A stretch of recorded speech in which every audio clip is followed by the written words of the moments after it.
सब में कुछ दोष है, कुछ गुण है। तो यंत्र में भी जैसे मोबाइल है, इसमें बड़ा गुण भी है। आप मोबाइल के ही बल से तो यहाँ आए।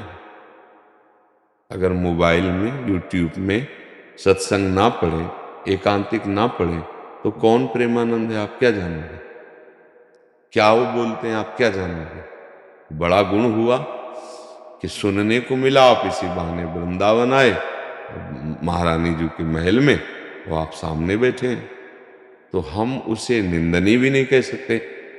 यहाँ की चर्चा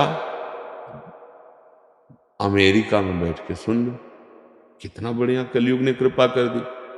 पहले तो तपस्वी ऋषि ध्यान के द्वारा बात करते थे, आप मोबाइल खोलिए और वो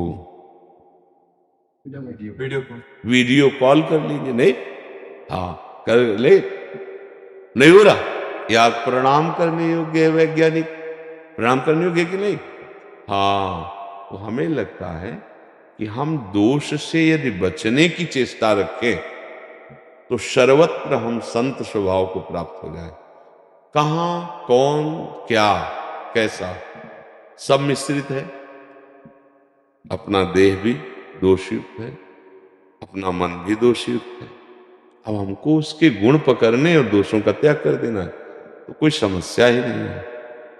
हमें तो कहीं समस्या नहीं नजर आती। मोबाइल है, आप किसी संकट में ऐसी जगह फंस गए जहां पुकार भी नहीं सकते, तो आप वहां नंबर मिलाइए, आप सूचना दीजिए अपने परिजनों को या कानून विभाग को, आपको सहयोग मिलेगा। है ना? बहुत सुन, आपके साथ कोई अभद्र व्यवहार कर रहा है तो किसी की गवाही की जरूरत नहीं, वीडियो बना लीजिए, हो गया।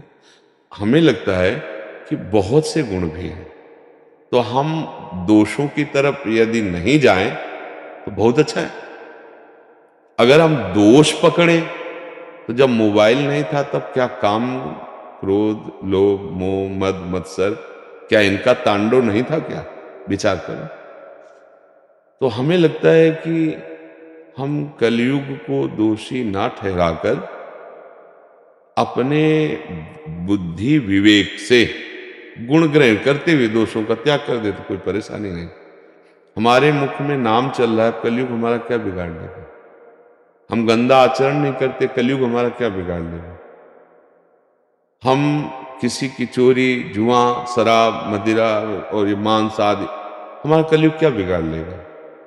अगर हम बुरा करेंगे तो क्या सतयुग में, द्वापर में, त्रेता में भगवान ने देखो लीलाएं करके दिखाया, विनाश कर दिया। नहीं, रावण के समय में तो मोबाइल नहीं था, भारी व्यभिचार प्रवृत्ति से युक्त हो गया था, नहीं हो गया था? आप वो जो इतिहास पढ़ते हैं उनको पता है, भूल गया था कि मैं कौन हूं, मेरा क्या कर्तव्य, सब भूल गया था। उसको केवल तभी तो साप मिला था ब्रह्मा जी का कि बिना किसी मतलब किसी की सहमति और अनुमति के अगर तो ऐसे तेरी खोपड़ी के सैकड़ों टुकड़े हो जाएंगे। तो मुझे लगता है कि ये आसुरी प्रवृत्ति और दैवी प्रवृत्ति दोनों बराबर बराबर रही है। हम आसुरी प्रवृत्ति का त्याग करके दैवी प्रवृत्ति को, दैवी संपदा को धारण करें तो कोई परेशानी नहीं। मोबाइल को हम भी दोषी कहते हैं कि जिन बच्चों को संसारिकता का ज्ञान ही नहीं है, उनके हाथ में जब मोबाइल आता है और वो ऐसे मित्रों से मिलते हैं और वो बातें जब सर्च करते हैं, अल्प अवस्था में ही वो अपने आप को नष्ट कर देते हैं। ऐसा, पर उसमें बहुत गुण भी हैं। बहुत सी ऐसी बातें आपको मोबाइल की जरूरत पड़ेगी, हम दोष का त्याग कर दे तो हमें लगता है कोई समस्या नहीं। अब हम सोचे कि ये सृष्टि से हटा दिया जाए, ये सृष्टि से हटा दिया जाए, तो फिर काम ही नहीं चलेगा।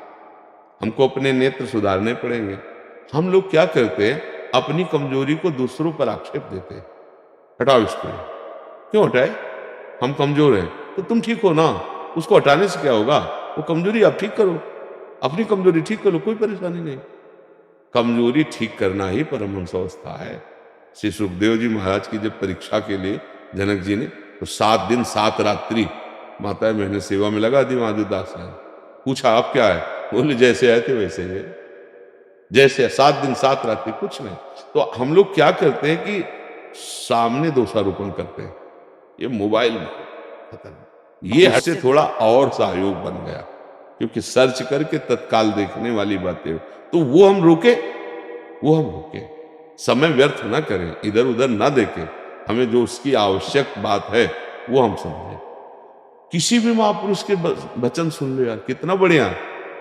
पहले तो जाओ उनकी कैसेटें ढूंढो, अगर कहीं पुरानी है तो मिले, अभी तो आप सर्च करो उड़िया बाबा, जिसने कभी नहीं देखा उड़िया बाबा वो देख ले उड़िया बाबा को। हम तो प्रणाम करते हैं मोबाइल को, संतों के वचन सुनाते हैं। तो आधुनिक यंत्र जो है बहुत सहयोगी हो रहे हैं। जैसे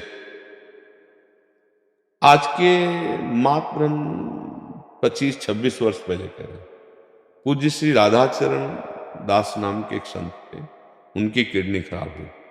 पंडित गया प्रसाद जी के शिष्य थे। उस समय डायलिसिस मशीन आई नहीं थी, ना दिल्ली में, ना यहाँ कहीं। डायलिसिस मशीन का शब्द ही नहीं था। वह एक चूरन चारू से शरीर पूरा शरीर था।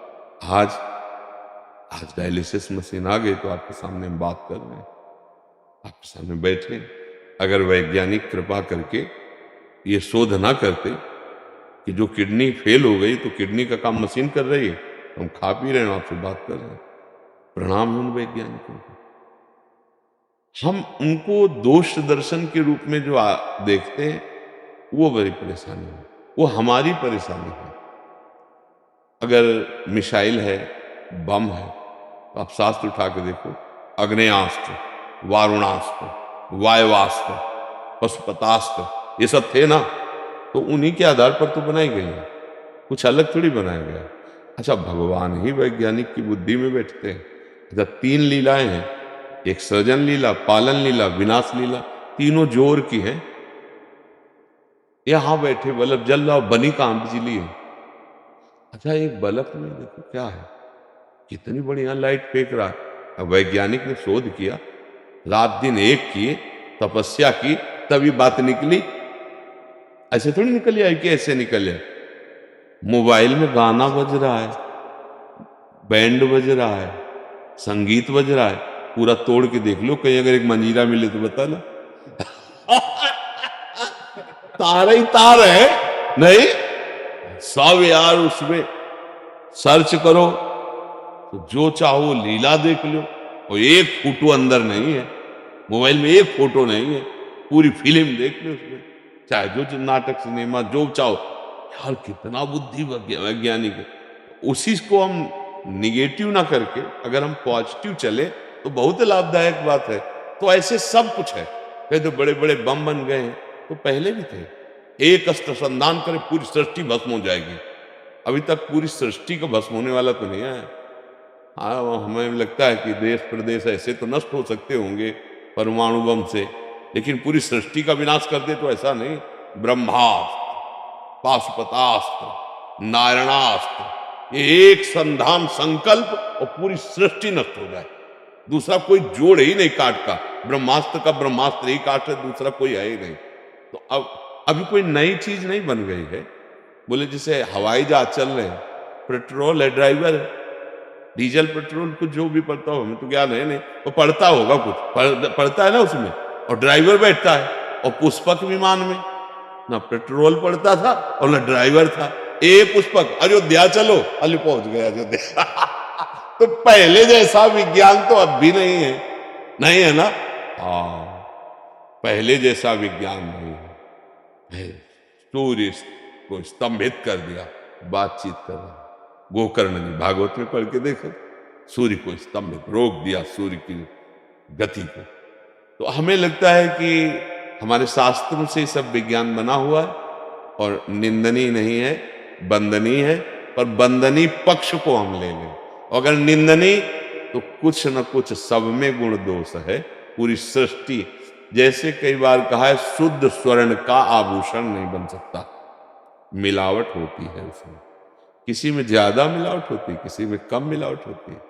पर शुद्ध स्वर्ण को आकार नहीं दिया जा सकता, उसे आकार देने के लिए कुछ मिलावट की जाती है।